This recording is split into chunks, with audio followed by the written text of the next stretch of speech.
Anti paper leak బిల్లుపైన రాజ్యసభలో జరిగిన చర్చ సందర్భంగా కాంగ్రెస్ జాతీయ అధ్యక్షుడు మల్లికార్జున ఖర్గే కేంద్రంపైన తీవ్రస్థాయిలో దుజ్జుమెత్తారు. ల్యాండ్ ఆర్డర్ చూసి హోంమంత్రి సభకు వచ్చి సమాధానం చెప్పాలని ఖర్గే డిమాండ్ చేశారు. ఏదో ఒక రోజు ప్రతిపక్షం మిమ్మల్ని ఏసీ గది నుంచి బయటికి లాక్కొస్తామని హెచ్చరించారు. ఇక దమ్ముంటే అమిత్ షా సభకు వచ్చి కూర్చోవాలని సవాల్ విసిరారు.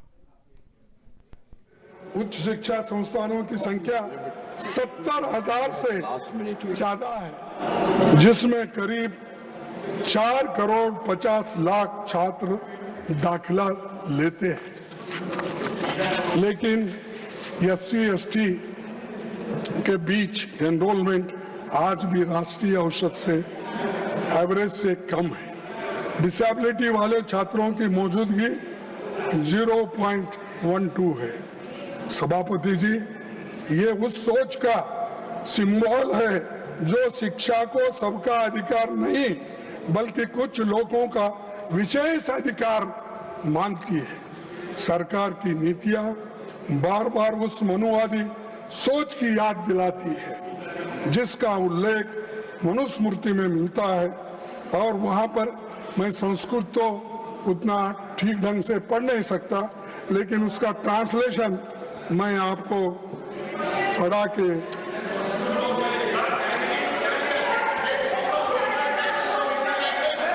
let him speak. Please take your seat. Ranchuji, please take your seat. Let him speak. If any objection is there, then we will look into it. अच्छा, ओरिजिनल टेस्ट के लिए लो बुक लो, मैं उसका ट्रांसलेशन करूं.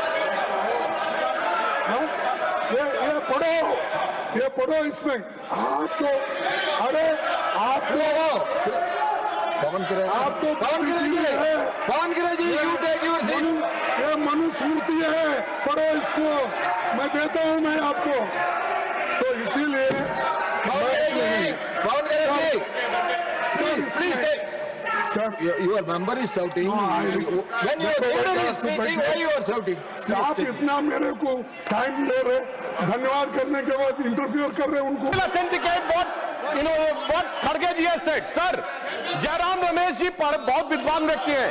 मैं उन्हें बताना चाहता हूं सर, विलियम जोन्स जो कलकत्ता हाई कोर्ट के जज थे, 1790 में उन्होंने मनुस्मृति का ट्रांसलेशन किया. उन्होंने सर एक मिनट से पूरी बात करने जाता हूं सर, 3 बुक्स का ट्रांसलेशन किया. मनुस्मृति दोनों अवेलेबल है और ये अवेलेबल नहीं है. और सर मैं कहना चाहता हूं, बाबा साहब अम्बेडकर की किताब who were Shudras, chapter number 1, page number 1, paragraph number 3, उन्होंने लिखा है there is no connection of modern day schedule caste with the Vedic Shudras. बाबा साहब अम्बेडकर की किताब द अनटचेबल्स, उस पर लिखा है देयर वाज नो अनटचेबिलिटीज मनुजरा. सर मैंने बाबा साहब को कोट किया है. और जो आप सुनिए सर, इन्होंने बोला, सर मैं कहना चाहता हूं, विलियम जोन्स से पहले की मनुस्मृति कहीं अवेलेबल नहीं है सर. उससे पहले की दर्जनों किताबें अवेलेबल है. मसीह आलमगीरी अवेलेबल है, शाहनामा अवेलेबल है, जहांगीरनामा अवेलेबल है, तजुके बाबरी अवेलेबल है, फतवा फिरोज शाही अवेलेबल है, तबाकत नासिरी अवेलेबल है. और सुनिए sir,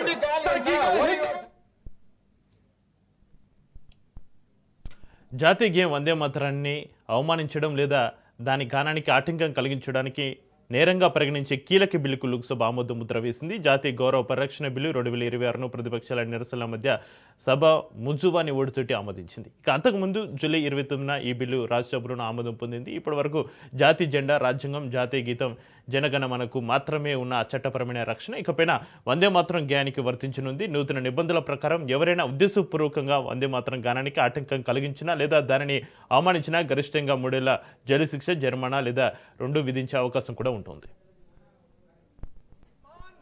Bharatiya Janata party NDA की सरकार करती है, मोदी की सरकार करती है. और सिर्फ आग्रह इतना जरूर है कि जब राष्ट्रगान हो तो उसके साथ साथ राष्ट्र गीत का भी गायन हो. तुष्टीकरण करने वाले लोग 1937 में जवाहरलाल ने इसी तुष्टीकरण के तहत वंदे मातरम के 2 छंद को स्वीकार कर लिया था. और एक विचारधारा पनपी थी जिसके कारण देश का बंटवारा हो गया था. अब एक भारत श्रेष्ठ भारत के लिए संपूर्ण वंदे मातरम चाहिए. वंदे मातरम. పార్లమెంటు సమావేశాలు వాడివేడిగా కొనసాగుతున్నాయి. లోక్సభలో విపక్ష సభ్యులు ప్రభుత్వానికి వ్యతిరేకంగా నినాదాలు చేస్తూ ఆందోళనకు దిగారు. విపక్ష సభ్యుల నిరసనతోటి సభలో తీవ్ర గందరగోళం నెలకొనడంతో స్పీకర్ లోక్సభ రాజ్యసభను వాయిదా వేశారు. माननीय सदस्यगण, मैंने कई बार सदन के सभी माननीय सदस्यों से आग्रह किया है, प्रश्नकाल माननीय सदस्य का अधिकार है और प्रश्नकाल के अंदर सरकार की जवाबदेही तय होती है। मैंने ये सदन के माध्यम से भी और फ्लोर लीडरों की मीटिंग में भी आप सबसे आग्रह किया है कि सदन में प्रश्नकाल के अंदर सदन को बाधित नहीं करें। प्रश्नकाल महत्वपूर्ण समय होता है, सदस्यों को सवाल उठाते हैं सरकार की। మాజీ మంత్రి సీదిరి అప్పలరాజు కుటుంబంపైన చంద్రబాబు సర్కారు కుట్రకు పాల్పడిందని వైసీపీ అధినేత మాజీ సీఎం వైఎస్ జగన్మోహన్ రెడ్డి ధ్వజమెత్తారు. యాక్సిడెంట్ను హత్య కేసుగా మార్చి సీదిరి కుటుంబంపైన కూటమి ప్రభుత్వ కుట్రలకు తెరలేపింది అన్నారు. అసలు యాక్సిడెంట్ కేసును హత్య కేసుగా ఎలా మారుస్తారు అంటూ వైఎస్ జగన్ ప్రశ్నించారు. కూటమి సర్కారు అరాచకాలపైన ఆగ్రహం వ్యక్తం చేశారు. రాష్ట్రంలో కక్ష సాధింపు రాజకీయాలు జరుగుతున్నాయనే దానికి ఇది నిదర్శనమన్నారు. కనీసం మానవతా విలువలు లేకుండా మంచితనానికి పాత్రేశారని ఆగ్రహం వ్యక్తం చేశారు మాజీ సీఎం వైఎస్ జగన్.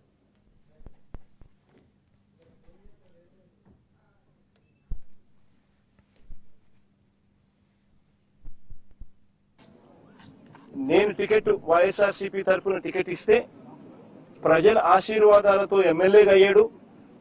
దాని తర్వాత మన పార్టీలో మంత్రిగా కూడా పనిచేశాడు.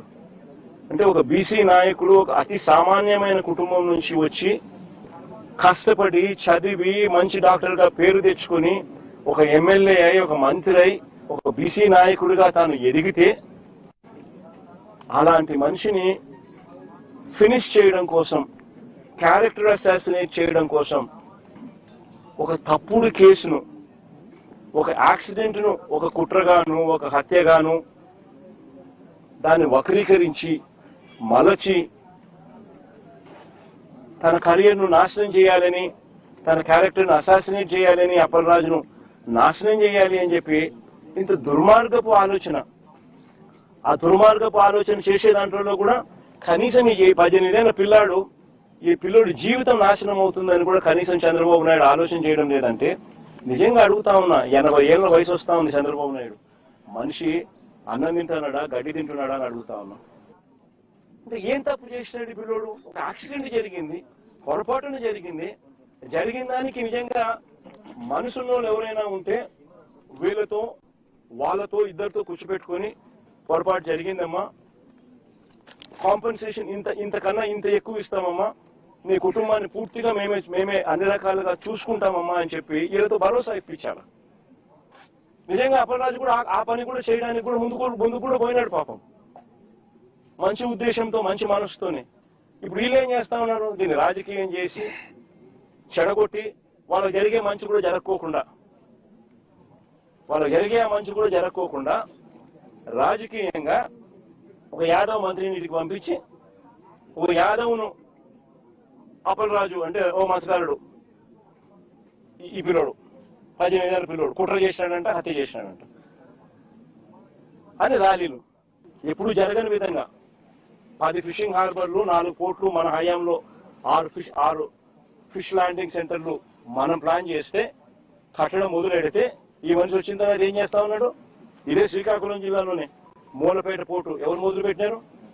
ఇదే శ్రీకాకుళం జిల్లాలోనే బోడగట్లపాలెం, మంచినీళ్ళపేట ఫిషింగ్ హార్బర్లు ఎవరు తీసుకొచ్చారు? వైఎస్ఆర్సీపీ ప్రభుత్వం. ఈయన ఏం చేస్తా ఉన్నాడు? స్కాములు చేస్తూ దానికి అమ్మకానికి పెట్టినాడు. స్కాములు చేయడం కోసం స్కాములు చేస్తూ పోర్ట్లు అమ్మకానికి, ఫిషింగ్ హార్బర్లు అమ్మకానికి, మత్స్యకారుల జీవితాలను సర్వనాశనం చేయడానికి కోసం ఈ మనిషి రెడీగా ఉన్నాడు. నోరు తెలిస్తే అబద్ధాలు, చేస్తేదంతా మోసాలు. ఇవన్నీ ఎవరైనా ప్రశ్నిస్తే, ప్రశ్నించే గొంతులు ఎక్కడైనా కనిపిస్తే వాళ్ళని ఇబ్బంది పెట్టడం, ప్రశ్నించే గొంతు లేకుండా చేయడం కోసం అని చెప్పి వాళ్ళ మీద ఆ తప్పుడు కేసులు, తప్పుడు ఆరోపణలు, వాళ్ళ జీవితాలు నాశనం అవుతాయని అన్న కనీసం జ్ఞానం కూడా లేకుండా వాళ్ళ జీవితాలతో చెలగాటాలి. ఇది చంద్రబాబు నాయుడు గారి ప్రభుత్వంలో మనం చూస్తా ఉన్న వాస్తవాలు. నేను ఒకటే చెప్తా ఉన్నా, ఈ కుటుంబానికి, అప్పలరాజు కుటుంబానికి వైఎస్ఆర్సీపీ పార్టీ అండగా ఉంటుంది.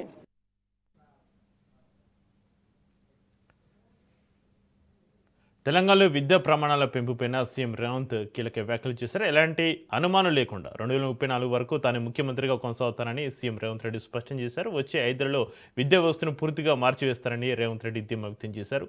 ఫిన్లాండ్ అనుభవాలను మన విద్యార్థుల భవిష్యత్తు కోసం ఉపాధ్యాయులు పూర్తిగా ఉపయోగించాలని పిలుపునిచ్చారు. ఉపాధ్యాయుల సమస్యల గురించి ఎవరు ఆందోళన చెందాల్సిన అవసరం లేదని, ఆ బాధ్యత పూర్తిగా తందేనని సీఎం రేవంత్ రెడ్డి భరోసానిచ్చారు.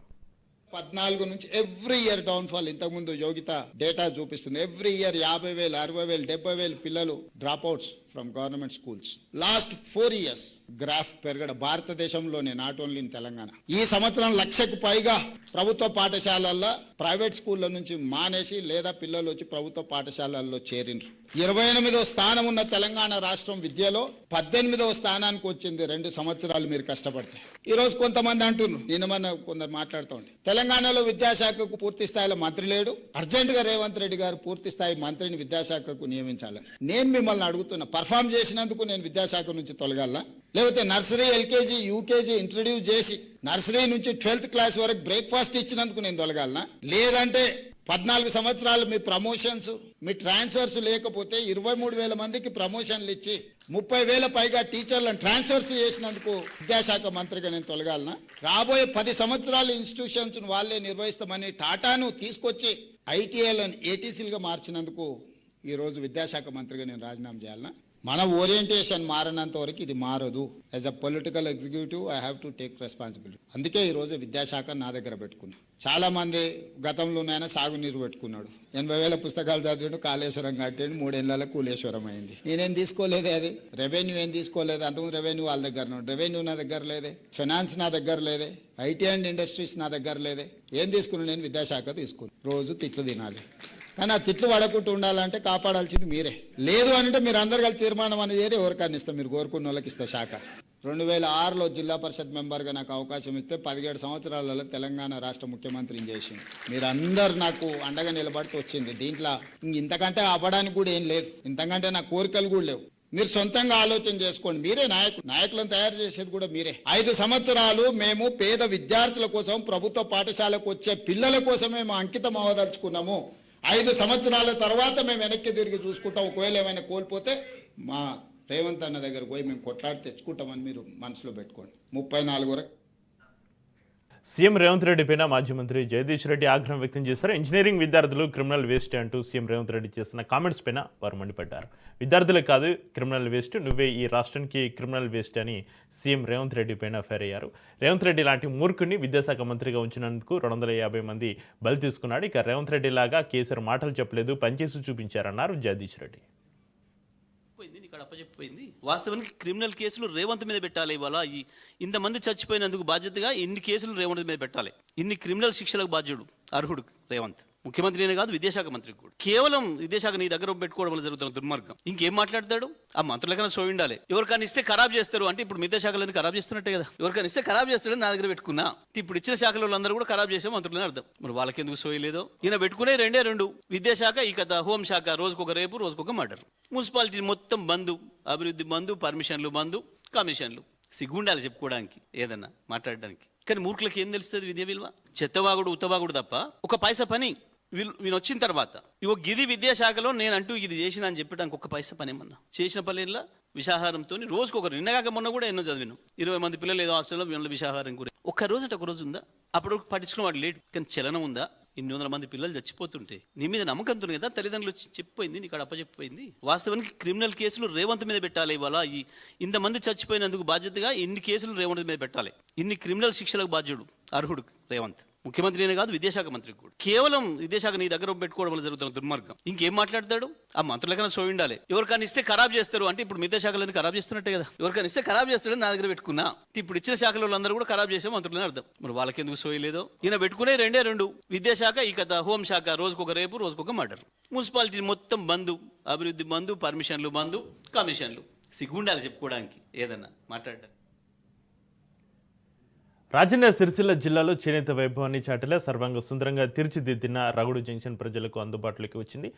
3,22,50,000 వ్యయంతో అభివృద్ధి చేస్తున్న ఈ జంక్షన్ సుందరీకరణ పనులు, నూతన బస్ స్టేషన్ షెల్టర్లను మంత్రులు తుమ్మల నాగేశ్వరరావు, పొన్నం ప్రభాకర్, అడ్లూరి లక్ష్మణ్ కుమార్ ఘనంగా ప్రారంభించారు. కాంగ్రెస్ ప్రభుత్వ అధికారులకు వచ్చిన నేతల సంక్షేమం కోసం 1,300 కోట్లకు పైగా ఖర్చు చేశామని, గత బకాయిలని కూడా చెల్లించి వారికి భరోసా కల్పించామని స్పష్టం చేశారు. నాణ్యమైన బతుకమ్మ చీరల తయారీతో సిరిసిల్ల నేతలకు నిరంతరం ఉపాధి కల్పిస్తున్నామని తెలిపారు.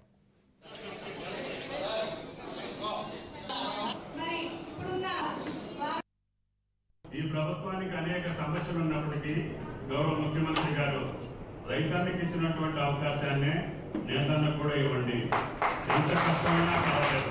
ఆ రకంగా ఆడకు కావాల్సినటువంటి బకాయిలు కావచ్చు, లేదు ఆడ యొక్క వృత్తి నిరాటంకంగా 360 రోజులు జరగాలంటే మనం ఏం చేయాలో దానికి ప్రయత్నం చేయండి.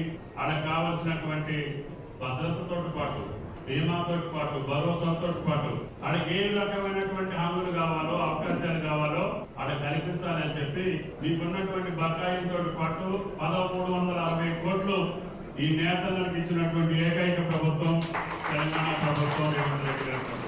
రేవంత్ రెడ్డి గారి నాయకత్వంలో ఏర్పడ్డ ప్రభుత్వం ఇంతకుముందు రవీంద్ర గారు చెప్పినట్టుగా లేదా భాస్కర్ గారు చెప్పినట్టుగా మళ్ళీ మనం చీరలు కంటిన్యూ అయితే కాదు అనేటువంటి పరిస్థితి ఉండే. నేను ఎవరు విమర్శించలేని, గతంలో చీరలు కట్టుకోవాలంటే కలెక్టర్ గారు చెప్పినట్టుగా మహిళలు అవి కట్టుకొని బయటికి వచ్చే పరిస్థితి లేకుండే. కానీ ఇలా ఏ సమావేశం పెట్టినా మహిళలు ఆ చీరలు కట్టుకొని ఫంక్షన్కి వెళ్లే విధంగా తయారు చేస్తాం.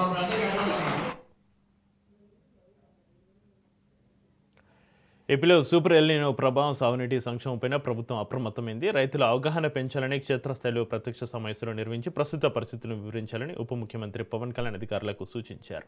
సంక్షోభాన్ని ఎదుర్కొనేందుకు ప్రత్యామ్నాయ మార్గాలపైన ప్రత్యేక దృష్టి సారించాలని ఆదేశించారు.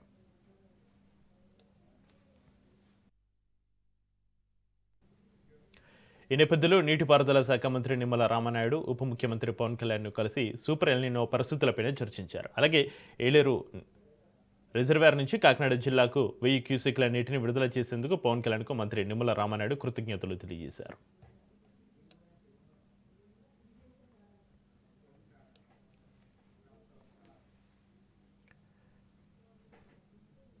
కూటమి ప్రభుత్వంపైన మాజీ మంత్రి కాకని గోవర్ధన్ రెడ్డి తీవ్రస్థాయి విమర్శలు గుప్పించారు. స్థానిక సంస్థల ఎన్నికల నేపథ్యంలో నిర్వహిస్తున్న ఇంటింటికి టీడీపీ కార్యక్రమంలో అధికార పార్టీ నేతలు ప్రజలకు ముఖం చూపించలేని పరిస్థితి ఏర్పడిందని తెలిపారు. తల్లికి 100 అన్నదాత సుఖీభవ వంటి సంక్షేమ పథకాల అమలులో కోతులే కనిపిస్తున్నాయని ఆరోపించారు. మెగా డీసీ వ్యవహారంపైన సిబిఐ తోటి విచారణ జరిపిస్తే కూటమి ప్రభుత్వానికి నష్టం జరుగుతుంది అన్నారు. సచివాలయంలో కూర్చొని ప్రతిరోజు ఒక గ్రామానికి శాసనసభ్యుడు వెళ్ళాలి అని చెప్పి నిబంధన పెట్టారు.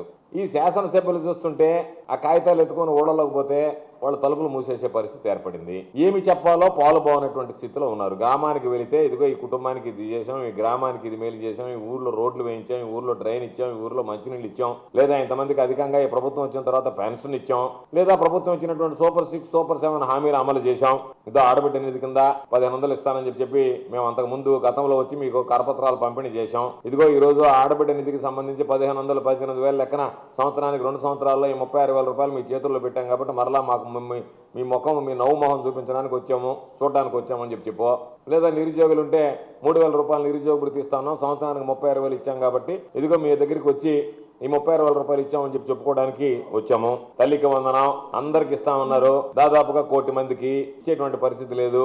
దాని 80 లక్షలు అన్నారు. విజయవాడ ఎన్టీఆర్ జిల్లాలో సీఐ నాగరాజు కస్టడీ విచారణకు సంబంధించి కోర్టులో కీలక వాదోపవాదనలు జరిగాయి. నాగరాజును పోలీసులు న్యాయమూర్తి ఎదుట హాజరుపరచగా కస్టడీలో విచారణ సమయాలపైన ఇరుపక్షాల న్యాయవాదులు తమ వాదనలు వినిపించారు. జైలు నిబంధనల ప్రకారం ఉదయం 10 గంటల నుంచి సాయంత్రం 5 గంటల వరకే విచారణ నిర్వహించాలని నాగరాజు తరపు న్యాయవాదులు కోరారు. అయితే కోర్టు ఉత్తర్వుల్లో విచారణ సమయంపైన ఎలాంటి స్పష్టత లేదని ప్రభుత్వ న్యాయవాదులు తెలిపారు.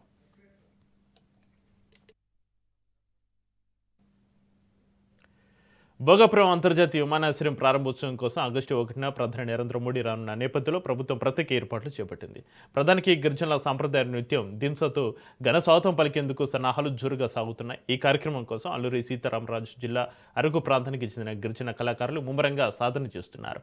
సాంప్రదాయ వేషధారణలో డప్పులు, జానపద వాయిద్యాల నడుమ లయబద్ధంగా దింస నృత్య విన్యాసాలను అభ్యసిస్తూ ఆకట్టుకుంటున్నారు. గిరిజన సంస్కృతి, సాంప్రదాయాలకు ప్రతీకగా నిలిచే ఈ నృత్య ప్రదర్శన భోగాపురం ప్రారంభోత్సవానికి ప్రత్యేక ఆర్థిక ఆకర్షణగా నిలవనుంది. తమ ప్రదర్శనతోటి ప్రధాని సహా కార్యక్రమానికి హాజరై అతిథులను అలరించేందుకు కళాకారులు ఉత్సాహంగా సన్నద్ధమవుతున్నారు.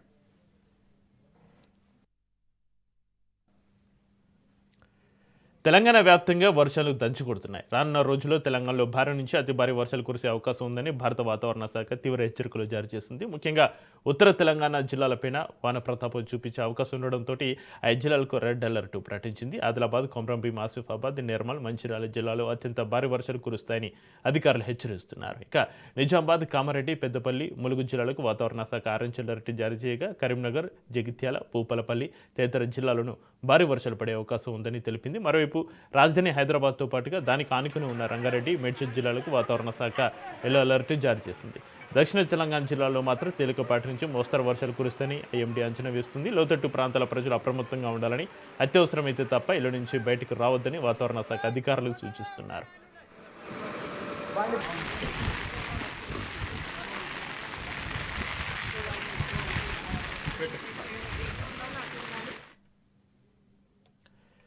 విద్యార్థులపై పెల్లెటి గన్స్ వాడడంపైన సుప్రీంకోర్టులో విచారణ జరిగింది. పెల్లెటి గన్స్ వినియోగాన్ని సవాల్ చేస్తూ సుప్రీంకోర్టులో పిటిషన్ దాఖలైంది. పెల్లెటి గన్స్ వినియోగాన్ని ప్రశ్నించలేమని సుప్రీం పేర్కొంది. మందుగుండు సామగ్రి రికార్డులను భద్రపరచాలని ఆదేశించింది. గాయపడ్డ వారికి సరైన వైద్యం అందించాలని ఆదేశాలు జారీ చేసింది.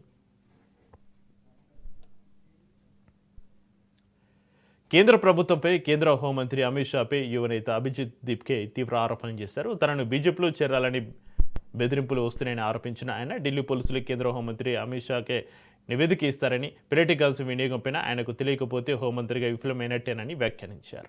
तुम्हारे इतने बड़े प्रधानमंत्री या गृह मंत्री होने का अगर तुम्हें बच्चों को इस तरह की धमकियां देनी पड़ती है, अगर देश के डेमोक्रेसी की लड़ना जनरेशन खराब करना है, अगर सरकार से सवाल करना क्या कौन सा वर्ड हो, अगर डेमोक्रेसी के लिए लड़ना संस्कृति खराब करना है, अगर सरकार से सवाल करना संस्कृति को खराब करना है, अगर अपने फ्यूचर के लिए लड़ना संस्कृति को खराब करना है, और अगर अपनी पढ़ाई के लिए लड़ना संस्कृति को खराब करना है, तो हम संस्कृति खराब कर रहे हैं. मुझे लगता है इसका आंसर तो बहुत ही. తమిళనాడు మాజీ CM senior political leader paneer Selvam మరోసారి పార్టీ మారే ఆలోచనలు ఉన్నారంటూ వస్తున్న వార్తలు హాట్ టాపిక్గా మారాయి. అన్నా డీఎంకే నుంచి బహిష్కరణకు గురై గత ఏడాది ఫిబ్రవరిలో డీఎంకే అధినేత సీఎం స్టాలిన్ సమక్షంలో ఆ పార్టీలో చేరిన ఓపీఎస్ ఇప్పుడు అదే పార్టీ తీర్పిన తీవ్ర అసంతృప్తితో ఉన్నట్లుగా తెలుస్తుంది. డీఎంకేలో చేరి 6 నెలలు గడుస్తున్నా కూడా తనకు కానీ తన కుమారుడు ఓపీ రవీంద్రనాథ్కు కానీ పార్టీలో ఎలాంటి కీలక బాధ్యతలు ప్రాధాన్యత దక్కకపోవడంపై ఆయన వర్గం గుర్రుగా ఉంది.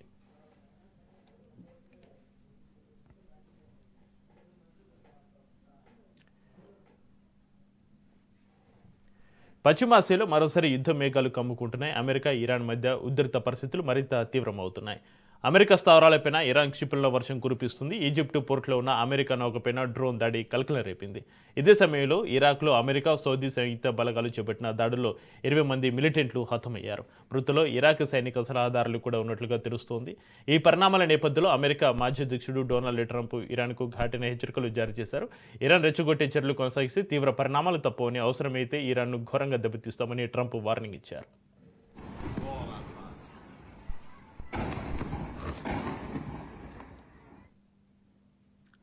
కామన్వెల్త్ గేమ్స్ 2026లో భారత బాక్సర్లు అదరగొడుతున్నారు. రింగ్లో తమ పంచులతోటి ప్రత్యర్థులకు చుక్కలు చూపిస్తూ భారత్కు పతకాల పంట పండిస్తున్నారు. తాజాగా మహిళల 51 కేజీల విభాగంలో సాక్షి చౌదరి, 66 కేజీల విభాగంలో అరుంధతి చౌదరి అద్భుత విజయాలతోటి సెమీఫైనల్కు దూసుకెళ్లారు. ఇక క్వార్టర్ ఫైనల్స్లో సాక్షి చౌదరి ఉత్తర ఐర్లాండ్కు చెందిన కైట్లిన్ ఫ్రేయర్స్ పైన 5-0 తేడాతోటి ఘన విజయం సాధించగా Arundhati Choudhary New Zealand boxer Morgan Henderson పైన 3-1 తోటి విజయం సాధించి సెమీస్లో అడుగుపెట్టారు. ఇక ఇప్పటికే లవ్లీనా బొర్గోహైన్, ప్రియా గంగాస్, ప్రీతి పవర్, జాదుమణి సింగ్లు కూడా సెమీస్కు చేరడంతో బాక్సింగ్ విభాగంలో భారత్కు 5కు పైగా పతకాలు ఖాయమైనట్లేనని క్రీడా వర్గాలు స్పష్టం చేస్తున్నాయి.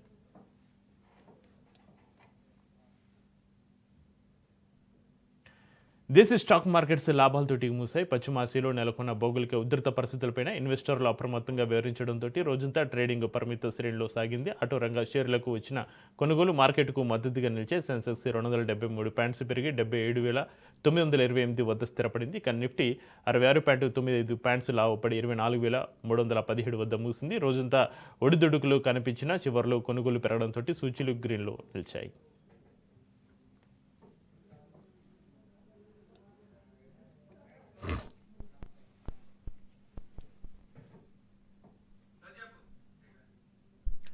ఇవి ఇప్పటివరకు నా బులెటిన్ అప్డేట్ చూస్తూనే ఉండండి రాష్ట్ర న్యూస్.